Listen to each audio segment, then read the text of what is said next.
Stella. எல்லாரும் எப்படி இருக்கீங்க? நல்லா இருக்கீங்களா? எல்லாரும் நல்லா இருக்கீங்கன்னு சொல்லி ஆண்டவருக்குள்ள விசுவாசிக்கிறேன். இந்த காலை வேளையில எல்லாருக்கும் என் அன்பின் வாழ்த்துக்கள். குறிப்பா பிறந்த நாள், திருமண நாள் காண்கிற ஒவ்வொருவருக்கும் என் அன்பின் வாழ்த்துக்கள். இன்னைக்கு சிந்தித்து தியானிப்பதற்காக எடுத்துக் கொள்ளப்பட்ட வேத வார்த்தை, நான் இந்த ஒரு ஜெபத்தை செய்தேன், 24 மணி நேரத்தில் அற்புதத்தை பெற்றுக் கொண்டேன். பிரியமானவர்களே, நம்ம வாழ்க்கையில ஒரு அற்புதம் நடக்கணும், ஒரு அதிசயம் நடக்கணும் அப்படின்னு சொல்லி எல்லாம் நம்ம விரும்புவோம் இல்லையா? அப்படி நம்ம விரும்புற வேலையில நம்ம ஜெபிக்கிற ஜெபம் ஆண்டவர் சமூகத்துல கேட்கப்படணும். அப்படி நம்ம ஜெபிக்கிற ஜெபம் ஆண்டவர் சமூகத்துல கேட்கப்படும் போது கண்டிப்பா நம்ம வாழ்க்கையில ஆண்டவர் அற்புதத்தை செய்வாரு. பிரியமானவர்களே, வாழ்க்கையில அற்புதத்தை பெற்றுக்கொள்ளணும் அப்படின்னு சொல்லி விரும்புறவங்க எல்லாம் இப்படி ஜெபிச்சு பாருங்க. என்னுடைய வாழ்க்கையில ஒரு சின்ன சாட்சி தான். ஏன்னா நான் ஆண்டவரை அறியாத ஒரு குடும்பத்துல இருந்து வந்த எனக்கு ஆண்டவர் அழகா ஒரு அற்புதத்தை செய்தாரு.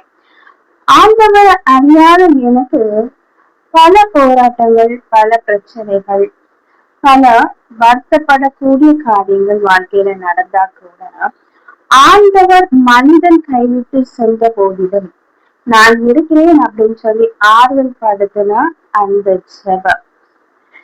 வாழ்க்கையில பிசாசு போராட்டத்துல ரொம்ப கஷ்டப்பட்டு உடம்பளவுல ரொம்ப கஷ்டப்பட்டுட்டு இருந்த எனக்கு மனித துணை எதுவுமே இல்லாம போராட்டத்தின் மத்தியில வாழ்ந்துட்டு இருந்த எனக்கு ஆண்டவர் இருக்கிறத உணர வச்ச அந்த நிகழ்வுகள்,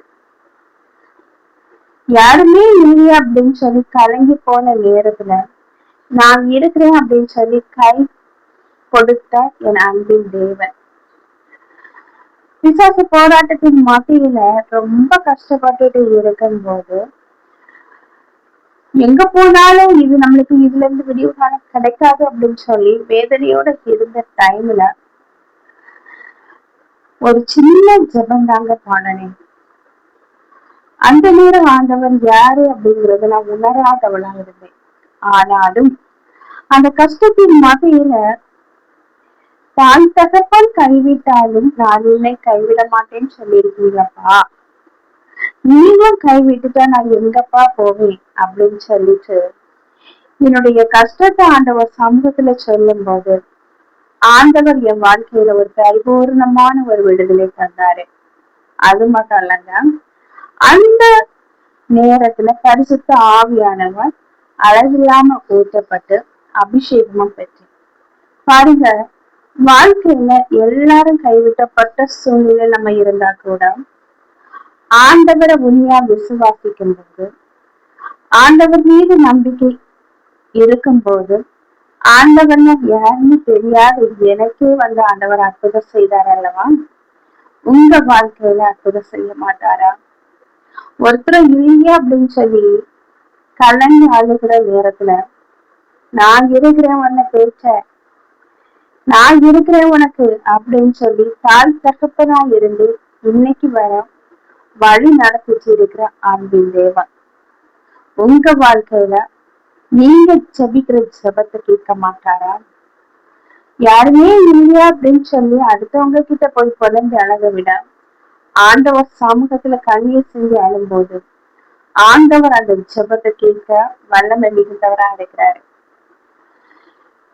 எல்லாரும் ஆண்டவர் நேசிக்கிறாரு. பாரபட்சமற்ற தேவன். இப்ப நீங்க இந்த வீடியோ பார்த்துட்டு இருக்கவங்க என்ன ஆண்டவர் நேசிக்கிறாரா, எதுக்கு ஆண்டவர் அற்புதம் செய்வாரா அப்படின்னு சொல்லி எல்லாம் நீங்க யோசிக்கலாம். பிரியமானவர்களே, கண்டிப்பா ஆண்டவர் உண்மையா விசுவாசிக்கிறவங்களுக்கு அவர் இரக்கமுள்ள தேவனாக இருக்கிறாரு. மனிதனுக்கு வர இரக்கம் இருக்காது. எல்லாம் செய்யும் அப்படின்னு சொல்லுவாங்க, ஆனா ஒரு கஷ்டம்னு வரும்போது செய்வேன்னு சொன்னவங்க தாங்க ஆளா காணாம போவாங்க. ஆண்டவர் அப்படி இல்லை. ஆண்டவரை உண்மையா நம்பி இருக்கும் போது கண்டிப்பா ஆண்டவர் அற்புதம் செய்வாரு. கலக்கத்தின் மத்தியில கண்ணீரோட இருந்த எனக்கு அற்புதத்தை செய்து இன்னைக்கு வாழ வச்சிருக்கிற தேவன் அவர். யார் கைவிட்டுட்டு போனாலும் அவர் கைவிட மாட்டாரு, நம்ம கூட எப்பவுமே இருப்பாருங்க. இங்க கலங்கி தவிக்கிற வேலையில கலங்காதே அப்படின்னு சொல்லி பேச்சுறவாளனாகவும் இருப்பாரு. இப்போ அந்த அற்புதத்தை பெற்றுக்கொள்ளணும்னா, 24 மணி நேரத்துல அற்புதத்தை பெற்றுக்கொள்ளணும்னா சில பைபிள் வசனம் இருக்கு. அது என்ன அப்படின்னு சொல்லி பார்க்கலாமா? முதல் வசனம் மத்தேயு 7 வசனம். மத்தேயு 7 வசனம். கேளுங்கள், அப்பொழுது உங்களுக்கு கொடுக்கப்படும். நம்ம வாழ்க்கையில ஒரு அதிசயம் வேணும் அப்படின்னு சொல்லி எல்லாம் ஆசைப்படுறோம் இல்லையா?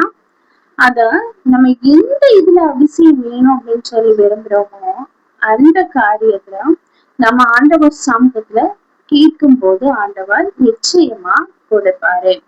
அதே போல 2வது வசனம் மார்க்கு 11 வசனம்.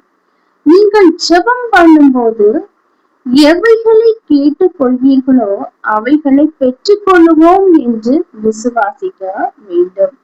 நம்ம ஜெபம் பண்ணும்போது நம்ம என்னெல்லாம் கேட்கிறோமோ அத ஆண்டவர் நிச்சயம் நம்ம வாழ்க்கையில தருவாரு அப்படிங்கிற அந்த விசுவாசம் நமக்குள்ள இருக்கணும். அந்த விசுவாசம் இருக்கும்போது மட்டும்தான் ஆண்டவர் அங்க அற்புதம் செய்ய முடியும். நீங்க கண்டிப்பா விசுவாசத்தோட ஜெபிக்கும் போது இங்க என்ன காரியங்களுக்காக ஜெபிக்கிறீங்களோ அந்த காரியத்துல ஆண்டவர் 24 மணி நேரத்துல அற்புதத்தை செய்ய வல்லவராய் இருக்கிறாரு, செய்வாரு.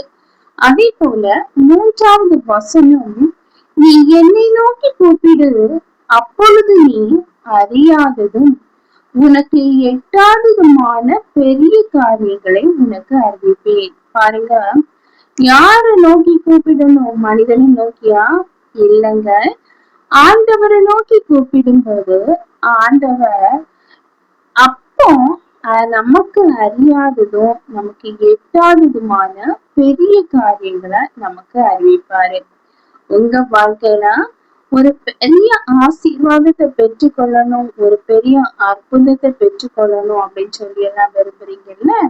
அப்ப முதல்ல ஆண்டவற்ற எந்த காரியத்துல நீங்க அற்புதம் பெற்றுக்கொள்ளணும்னு சொல்றீங்களோ நினைக்கிறீங்களோ அந்த காரியத்தை ஆண்டவருக்கு தெரியப்படுத்தணும்.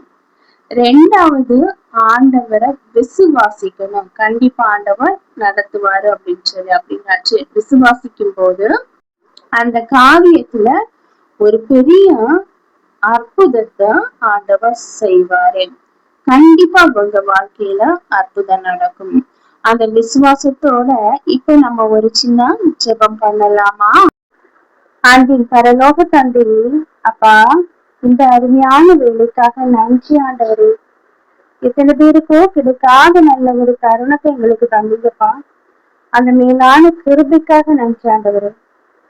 அப்பா, இப்பொழுது ஆண்டவரே, ஏதோ ஒரு கஷ்டம், ஏதோ ஒரு வேதனை, ஏதோ ஒரு அவமானம், ஏதோ ஒரு தோல்வி, மனதளவுல காயப்பட்டு இது எனக்கு மாறாதா அப்படின்னு சொல்லி கண்ணீரோட இருக்கிற ஒவ்வொருவருடைய இருதயத்தை ஆராய்ந்து அறிகிற தேவன் ஆண்டவரே. நீங்க அவர் இருதயத்துல இருக்கிற அந்த கலக்கங்கள், அந்த மன சோர்வுகள் மாற வேண்டும் என்று ஜெபிக்கிறேன் ராஜா. எல்லாரும் கைவிட்டுட்டு போயிட்டாங்க ஏசப்பா, எனக்குன்னு என்னை நேசிக்க யாருமே இல்லை அப்படின்னு சொல்லி அழுகிற மக்களுக்கு அப்பா நீங்க உங்க நேசத்தை கொடுத்து உங்க ஆறுதலை கொடுத்து அவங்க வாழ்க்கையில ஒரு அற்புதத்தை செய்ய வேண்டும் என்று ஜெபிக்கிறேன் கர்த்தாவே. அப்பா, என்னை பொழுதும் கைவிடாத தேவன் ஆண்டவரே. நீங்க எந்த காரியங்களுக்காக அழுகிறாங்களோ அந்த காரியத்தை அப்பா உங்க பாதத்தடியில அப்ப அவங்க இறக்கி வைக்க அப்ப முற்பட்டு நிற்பது நீங்க அறிவீங்கப்பா. அப்பா அந்த பாரத்தை உங்ககிட்ட சொல்லிட்டாங்க ஆண்டவரே. அந்த பாரத்துக்குரிய சொல்யூஷனை அதற்குரிய பதிலப்பா நீங்க கொடுக்க வேண்டும் என்று ஜெபிக்கிறேன்ப்பா. நீங்க அப்பா ஜெபத்தை கேட்கிற தேவன் ஆண்டவரே. அவங்க ஜெபத்துல அப்பா இந்த நேரத்துல எதெல்லாம் கேட்கிறாங்களோ அதெல்லாம் வாய்க்கப்படும்படியாக அப்பா உங்களுடைய கல்வாரி சிலுவையின் ரத்தத்தால கழுவி அப்பா அவங்க வாழ்க்கையில ஒரு பெரிய அற்புதத்தை செய்ய வேண்டும் என்று சொல்லிக்கிறப்பா. என்னை நோக்கி கூப்பிட்டு நான் உனக்கு மறு உத்தரவு அருள் செய்வேன் என்று சொன்னவரே, அவங்க வாழ்க்கையிலப்பா நீங்க பதில் கொடுக்க போவதற்காக நன்றி ஆண்டவரே. அற்புதம் செய்வதற்காக நன்றி ஆண்டவரே. ஒவ்வொருவரையும் தாழ்த்தி உம்முடைய கரத்திலே ஒப்படைக்கிறேன். நீங்க பொறுப்படுத்தி வழி நடத்தி செல்லுங்க. மீட்பர் இயேசுவின் மூலம் சுபம் கீழும் ஆண்பது இந்த பரம தந்தையே. ஆமீன் ஆமீன். கர்த்தர் உங்க சுபத்தை கேட்டிருக்கிறாரு. கண்டிப்பா ஆண்டவர் உங்க வாழ்க்கையில அற்புதத்தை செய்வாரு. கர்த்ததாமே வாக்குகளை ஆசீர்வதிப்பாராக. ஆமீன் ஆமீன்.